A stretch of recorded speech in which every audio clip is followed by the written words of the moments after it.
बड़े मजे की बात है कि दुनिया जब से निर्मित हुई है या मानव जब से सभ्य हुआ है, लगातार कुछ लोगों ने या लगातार सभी मनुष्यों ने यह प्रयास किया कि दुनिया में शांति कायम हो। दुनिया में इस शांति को कायम रखने के लिए कई बार भगवान को भी जन्म लेना पड़ा, लेकिन उन्होंने भी शांति की स्थापना के लिए जो मार्ग चुना वो युद्ध था।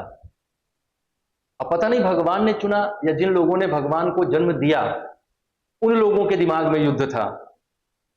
मेरी जो समझ है वो ये कहती है कि नहीं, ईश्वर को तो युद्ध में कोई दिलचस्पी नहीं होगी, क्योंकि इसमें अंत में मरता तो उसी का बच्चा है, ईश्वर का ही बच्चा है, सब ईश्वर का ही संतान है जो युद्ध में मरती है। तो मुझे नहीं लगता कि ईश्वर को युद्ध में कोई विशेष दिलचस्पी होगी। लेकिन इस दुनिया में दो तरह के भगवान हैं। एक वो भगवान है जिन्होंने हमको बनाया है, और एक वो भगवान है जिनको हमने बनाया है। तो जिन भगवान को हमने बनाया है उनमें सब कुछ हमने अपना आरोपित किया है। हमारी युद्ध की इच्छा, हमारी लालच, हमारी ईर्ष्या, हमारा क्रोध, हमारी घृणा, सबकी अभिव्यक्ति हमने उनमें डाल दी और उनको कभी क्रोधित होते हुए दिखाया, कभी ईर्ष्यालु होते हुए दिखाया, कभी लोभी होते हुए दिखाया, कभी अहंकारी होते हुए दिखाया, कभी क्रोधित होते हुए दिखाया और कभी किसी को मारते हुए दिखाया। जब अगर इस सृष्टि का निर्माण उसी ने किया है तो उसको किसी को मारने की आवश्यकता क्यों है? और अगर कोई ऐसी चीज है जिसको मारे जाने की आवश्यकता है तो सवाल उठता है कि फिर उसने उसको निर्मित ही क्यों किया। बहुत सारे सवाल हैं, ये हमारा विषय है नहीं। विषय है हमारा कि युद्ध एक और हो गया, एक और युद्ध चल रहा है जिसमें एक बहुत महत्वपूर्ण बिंदु चर्चा में आ रहा है, जिस पर जो एस्पायरेंट हैं उनका ध्यान जाना जरूरी है। वो क्या है? 13 जून 2025 को इजराइल ने ईरान पर यह कहकर आक्रमण किया कि उसके पास वेपन ऑफ मास डिस्ट्रक्शन है, मतलब कि उसके पास परमाणु हथियार हैं। ऐसा ही पहले भी इतिहास में हो चुका है। अमेरिका ने ऐसा ही आरोप इराक पर लगाया था और फिर इराक में उसने अपनी मनमानी करके वहां सत्ता परिवर्तन करके उस देश को बिल्कुल नष्ट कर दिया, बर्बाद कर दिया। तो इस दुनिया में कहीं भी कोई भी युद्ध हो रहा होगा, कहीं भी कोई भी दो देश लड़ रहे होंगे, मुझे तो लगता है कि अगर कहीं दो आदमी भी लड़ रहे होंगे तो उसमें अमेरिका का हाथ जरूर होगा। तो इजराइल ने ईरान पर यह कहकर आक्रमण किया कि यह परमाणु बम बनाने जा रहा है और परमाणु बम बनाने के लिए जिस स्तर के यूरेनियम के संवर्धन की आवश्यकता होती है लगभग उस स्टेज तक ये पहुंच गया है और परमाणु बम बना देगा। तो इस दुनिया में नियम यह है कि मैंने तो परमाणु बम बना लिया है, पर अगर तुम बनाओगे तो हम तुम्हारे पर परमाणु बम डाल देंगे। ये दुनिया ऐसी ही है और इस दुनिया में ताकतवर ही जस्टिफिकेशन देता है, जो कमजोर है वो उस जस्टिफिकेशन का हिस्सा बनता है, उस जस्टिफिकेशन का शिकार बनता है। तो ये अजीब है, विडंबना है कि जो सीटीबीटी के दम पे या एनपीटी के दम पे या परमाणु अपसार संधियों के दम पे ये जो शो कॉल्ड पावर नेशंस हैं, ये दूसरे देशों पर दबाव बनाते हैं कि आप एटॉमिक टेस्ट नहीं कर सकते, आप परमाणु बम नहीं बना सकते। उस तरह की संधि का प्रस्ताव सबसे पहले भारत लेकर आया। पंडित जवाहरलाल नेहरू ने यह प्रस्ताव रखा संयुक्त राष्ट्र संघ में कि ऐसा एक संधि होनी चाहिए जिससे लोग अपने परमाणु हथियारों को समाप्त करें। लेकिन बड़ी चालाकी से उसको इस तरह से लाया गया कि भाई जिनके पास परमाणु बम है वो तो रखें और जिनके पास नहीं है उनको नहीं बनाना चाहिए। ऐसा बाइफर्केशन किस आधार पर किया गया, ऐसा विभाजन किस आधार पर किया गया, ऐसा भेदभाव किस आधार पर किया गया? कुछ लोग मानते हैं कि वो ज्यादा जिम्मेदार हैं। दरअसल वो जिम्मेदारी के अंदर जो जिम्मेदारी का लवादा उन्होंने ओढ़ रखा है उसके अंदर वो अपनी शक्ति को बनाए रखना चाहते हैं, अपनी पावर को बनाए रखना चाहते हैं और जैसा शक्तिशाली वो हैं वैसा शक्तिशाली किसी और को नहीं होने देना चाहते। इस कारण से उनको बड़ा दर्द होता है उनके कलेजे में अगर कोई उनके बराबर पावर में आना चाहता है, चाहे वो इकोनॉमिकली स्ट्रांग हो रहा हो, चाहे वो स्ट्रेटेजिकली स्ट्रांग हो रहा हो, चाहे वो पॉलिटिकली स्ट्रांग हो रहा हो या कोई देश स्ट्रांग पॉलिटिकल लीडरशिप में आ रहा हो, तो भी उनके कलेजे में दर्द उठ जाता है। तो ऐसा ही कुछ ईरान के साथ हो रहा है। मैं बहुत उस मुद्दे में नहीं जाऊंगा क्योंकि हमारा विषय आज का कुछ और है।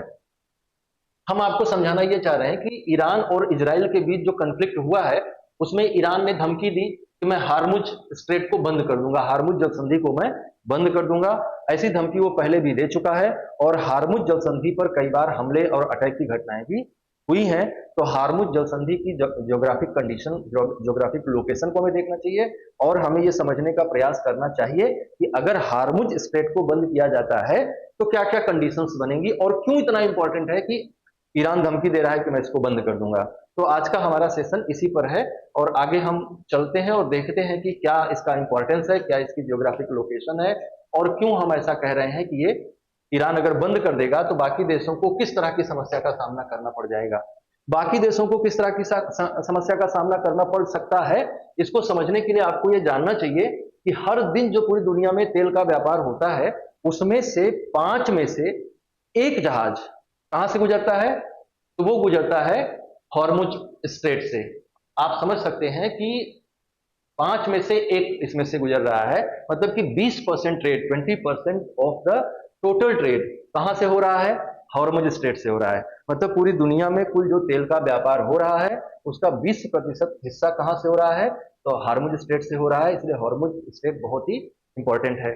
जहां तक अगर हम और थोड़ा इसको और ज्यादा स्पेसिफाई करें तो चाइना अपने इंपोर्ट का 90% यहां से ले आता है, और अगर ईरान ने हार्मुज स्ट्रेट को बंद कर दिया तो चाइना का तो हालत खराब हो जाएगा। चाइना तेल के लिए तरस जाएगा, या फिर वो अल्टरनेटिव रूट की तलाश करेगा, ज्यादा महंगे रूट की तलाश करेगा, और ज्यादा महंगे रूट से वो अपने निर्यात को, अपने आयात को सुरक्षित करेगा। ये रही हार्मुज स्ट्रेट, और ये रहा ईरान। अगर ईरान हार्मुज स्ट्रेट को बंद करता है बंदर अब्बास के माध्यम से, तो स्थिति बहुत खराब हो सकती है। Saudi Arabia, UAE, Oman, Oman तो खैर छोड़ दीजिए उधर है, लेकिन Saudi Arabia, United Arab Emirates, even कि स्वयं ईरान भी, और कुवैत और इराक, इन देशों का जो तेल निर्यात है एशिया और साउथ ईस्ट एशियन नेशंस के लिए, वो इसी रास्ते से होकर जाता है। और वो बात पुरानी हो गई जब वेस्टर्न नेशंस तेल के सबसे बड़े आयातक थे। आज के टाइम पे एशिया और साउथ ईस्ट एशियन नेशंस तेल के सबसे बड़े आयातक हैं, तेल के सबसे बड़े उपभोक्ता हैं। और अगर ये रूट बंद होता है तो वैश्विक तेल आयात निर्यात पर बहुत बुरा प्रभाव पड़ेगा, और उससे जो एनर्जी सिक्योरिटी है वो भी बहुत बुरी तरह से प्रभावित होगी। जो कतर है वो दुनिया का सबसे बड़ा एलएनजी का प्रोड्यूसर और एक्सपोर्टर है, और वो अपनी पूरी एलएनजी को इसी स्ट्रेट से पार करवाता है साउथ ईस्ट एशियन नेशंस के साथ ट्रेड करने के लिए। तो ये बहुत खराब स्थिति की ओर जा रहे हैं अगर ऐसा होता है। हालांकि हार्मुज स्ट्रेट को बंद करना इतना आसान नहीं है। क्यों आसान नहीं है? क्योंकि ये ईरान के लिए भी एक सुसाइडल अटेम्प्ट होगा। ईरान की भी हालत खराब हो जाएगी, उसकी भी अर्थव्यवस्था का बहुत बड़ा हिस्सा यहाँ से संचालित हो रहा है। और अगर उसको भी छोड़ दे तो जो उसके ऊपर पॉलिटिकल प्रेशर है और जो स्ट्रेटेजिकल प्रेशर है उसको भी ध्यान में रखते हुए उसके पास ये हिम्मत नहीं है कि वो इस स्टेट को बंद कर दे। थोड़ी बात के संदर्भ में हम लोग इंडिया की भी करते हैं कि इंडिया का जो टोटल क्रूड ऑयल रिक्वायरमेंट है वो around 4.8 million barrel per day है।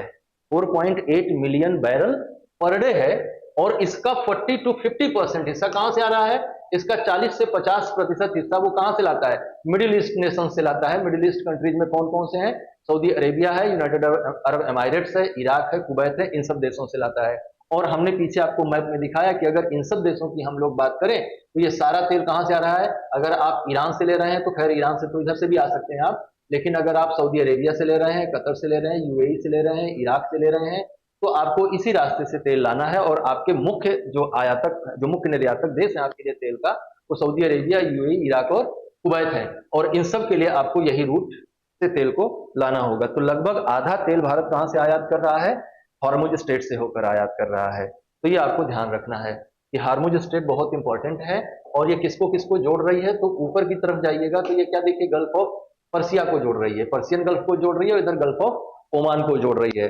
पर्सियन गल्फ और गल्फ ऑफ ओमान के बीच में एक सकरा क्षेत्र है जिसे हम हार्मुज स्ट्रेट कहते हैं। इस सकरे क्षेत्र के बारे में भी थोड़ी जानकारी आपको रखनी चाहिए, अभी हम उस पर बात करते हैं। लेकिन जो देखिए मेन स्ट्रेटेजिक मेरीटाइम पॉइंट्स हैं जहां से दुनिया को, जहां पर ब्लॉकेज क्रिएट किए जा सकते हैं, और ब्लॉकेज क्रिएट करके युद्ध को अपने फेवर में किया जा सकता है, या कोई भी ऐसी सिचुएशन है तो उसको अपने फेवर में लाने के लिए जो स्ट्रेटेजिक पॉइंट्स हैं जिन पर ब्लॉकेज क्रिएट किए जा सकते हैं, उनमें देखिए हार्मुज भी है। स्ट्रेट ऑफ हार्मुज जो है ये भी एक स्ट्रेटेजिक पॉइंट है। बाकी और भी बहुत सारे हैं, उन पर अभी हमारा चर्चा का विषय नहीं है। लेकिन ग्लोबल ऑयल ट्रेड जो है ये इस तरह से चला। ये ग्लोबल ऑयल ट्रेड का एक मैप है जिससे आप समझ सकते हैं कि कौन कौन से इसमें स्ट्रेटेजिक पॉइंट है जिन पे हम रोक लगाकर दूसरे देशों पर अपना दबाव निर्मित कर सकता है कोई भी देश। तो ईरान के हिस्से में क्या आ रहा है? ईरान के हिस्से में हार्मुज आ रहा है, और खमानेई जो है वो चाह रहे हैं कि इस पर प्रतिबंध लगाया जाए। हालांकि उनकी संसद ने इसको अनुमति दे दी है कि कि आप यहाँ पर प्रतिबंध लगा दीजिए, लेकिन खमानेई अंतिम निर्णय लेने वाले व्यक्ति हैं, जब तक वो नहीं लेंगे तब तक ये रोक प्रभावी नहीं होगी। इस रोक के बहुत सारे प्रोस्कॉन्स होंगे, इसलिए ये निर्णय आसान नहीं है। ये जो स्ट्रेट है इज अप्रोक्सीमेटली 167 किलोमीटर लॉन्ग। वो जो हिस्सा है ये वाला, ये लगभग 167 किलोमीटर लंबा है और 50 किलोमीटर के आसपास इसकी चौड़ाई है ना। जो इसका सबसे नजदीकी बिंदु है वो 33 किलोमीटर चौड़ा है और इनके it's narrowest point RT 33 kilometre wide, और इनके दोनों तटों पर 3 किलोमीटर का नेविगेशन एरिया बनाया गया है जहां से व्यापारिक जहाजों का आना जाना होता है। लगभग 20% of world total petroleum trade यहां से होता है, जो कि लगभग 1.78 से 2.08 करोड़ बैरल क्रूड ऑयल है, और ये पूरी देश की अर्थव्यवस्था को संचालित करता है। ये हम आपके साथ एक टेबल लेके आए हैं जिससे आप ये समझ पाए कि कौन कितना वहां से एक्सपोर्ट करता है और कौन कितना वहां से इंपोर्ट करता है। इससे आपको हार्मुज की लोकेशन और ज्यादा महत्वपूर्ण रूप से समझ में आएगी। सऊदी अरेबिया, ये लाख बैरल पर डे के हिसाब से डेटा दिए गए हैं, मतलब इतना लाख बैरल प्रतिदिन निर्यात या आयात होता है। सऊदी अरेबिया यहाँ से 53 लाख बैरल प्रतिदिन निर्यात करता है। सऊदी अरेबिया इस युद्ध में ईरान की तरफ नहीं है, और इजराइल जो अभी सबसे मजबूत स्थिति है इजराइल की, वो यही है कि सऊदी अरेबिया उसका साथ देता है, और इसमें अमेरिका का बहुत बड़ा हाथ है, अमेरिका की बहुत बड़ी जिम्मेदारी है। ये बहुत बड़ा स्ट्रेटेजिक पॉइंट है, और मिडिल ईस्ट में अमेरिका अपने प्रभाव को बनाए रखने के लिए हर प्रयत्न करता रहता है। और मिडिल ईस्ट में वर्तमान समय में अमेरिका के प्रभाव को अगर कोई चुनौती दे सकता है या दे रहा है तो वो ईरान है, और ईरान खमानेई के नेतृत्व में थोड़ा और स्ट्रांगली रिप्रेजेंट कर रहा है अपने आप को वर्ल्ड फोरम पे, जो कि अमेरिका के पेट के दर्द का कारण है। यही इजराइल तो कुछ है नहीं, इजराइल तो अमेरिका ही है, तो इजराइल जो कर रहा है वो अमेरिका ही कर रहा है, ऐसा आप मान के चलिए, है ना। तो सऊदी अरेबिया को अपने फेवर में मिला, लेकिन सऊदी अरेबिया भी दबाव में आएगा अगर हार्मुज स्ट्रेट को रोकता है ईरान तो। 53 लाख बैरल पर डे निर्यात करता है Saudi Arabia, Iraq 32, UAE 18, Iran और कुवैत। इस तरह से डेटा शीट है जिससे आप समझ सकते हैं कि उस एरिया में जो मिडिल ईस्ट कंट्रीज हैं वो कितना डिपेंडेंट है हार्मुज स्ट्रेट पर। और अगर हार्मुज स्ट्रेट को पॉइंट बनाकर ईरान कोई बड़ी डील कर पाता है इन देशों के साथ, तो ये ईरान के लिए स्ट्रेटेजिकली एक विनिंग कंडीशन होगी, एक जीतने की स्थिति होगी। आयात को देखिए तो चाइना जो है वो 54 लाख बैरल पर डे आयात करता है, मतलब कि लगभग अपनी जरूरत का 90% तेल वो इसी क्षेत्र से आयात करता है। और अमेरिका के लिए यह और अच्छी बात है कि चाइना अगर वहां से तेल आयात नहीं कर पाएगा और अगर किसी महंगे अल्टरनेटिव रूट से तेल आयात करेगा तो उसके यहाँ क्रूड ऑयल के दाम बढ़ जाएंगे।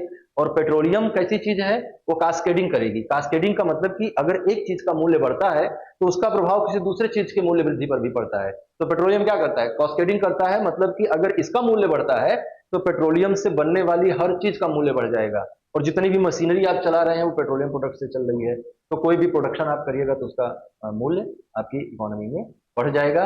और ये अमेरिका के लिए जो ट्रेड वॉर की सिचुएशन है उसके लिए अच्छा होगा, बेनिफिशियल होगा उसके लिए। इंडिया भी बहुत तेजी से आगे बढ़ रहा है, तो ये भी अमेरिका को अच्छा नहीं ही लगता होगा, क्योंकि जो वैश्विक स्तर पर उसकी अपनी दादागिरी है उसको वो बनाए रखना चाहता है। वो अपना दोस्त नहीं बनाता है, वो अपना पिछलग्गू बनाता है, और उन पिछलग्गुओं को अपने लिए यूज करता है। जैसे पाकिस्तान को यूज कर रहा है ईरान में हमले करने के लिए, और पाकिस्तान बड़ा इस्लामिक नेशन है, इस्लाम इस्लाम इस्लाम इस्लाम चिल्लाता रहता है और अपनी जमीन दे रहा है इस्लामिक देश पर आक्रमण करने के लिए। तो ये सब जो है अमेरिका की चालाकियां हैं, और अमेरिका किसी का मित्र नहीं है। अमेरिका सिर्फ लोगों को अपना पिछलग्गू बनाता है, अपनी जरूरतों को पूरा करता है, और वैश्विक स्तर पर अपनी दादागिरी को एनी हाउ बचाए रखना चाहता है। South Korea 17 lakh barrel per day आयात करता है, जापान 16, और अदर एशियन नेशंस जो हैं वो 20 लाख बैरल तेल प्रतिदिन आयात करते हैं इस क्षेत्र से। तो आप समझ रहे होंगे कि हार्मुज स्ट्रेट कितना इंपॉर्टेंट है दुनिया के लिए, और अगर ईरान इस पर प्रतिबंध लगाने में सफल होता है, इसको रोकने में सफल होता है, यहाँ पर एम्बार्गो लगाने में सफल होता है, तो ये उसके लिए बहुत बड़ी उपलब्धि होगी। और इस उपलब्धि तो ना कहिए इसको, लेकिन उसके लिए बहुत बड़ा स्टेप होगा जिसके माध्यम से वो इस युद्ध को अपने फेवर में ला सकता है और इन सारे नेशंस को अमेरिका के खिलाफ खड़ा कर सकता है। लेकिन इस काम को उसे बहुत सावधानी के साथ करना होगा। है ये जो संघर्ष है इन लोगों के बीच में बड़ा पुराना है, और ये वैश्विक स्तर पर दादागिरी की लड़ाई है, मिडिल ईस्ट में पाए जाने वाले संसाधनों पर नियंत्रण करने की लड़ाई है, ये धर्म की लड़ाई है, ये स्ट्रेटेजिकल पॉइंट पे अपने कंट्रोल बनाए रखने की लड़ाई है, मतलब कि ये मल्टी डायमेंशनल इश्यूज है। यहाँ पे कोई एक कारण नहीं है युद्ध का, बस युद्ध का एक बहाना है कि आपके पास मास डिस्ट्रक्शन के वेपन्स हैं।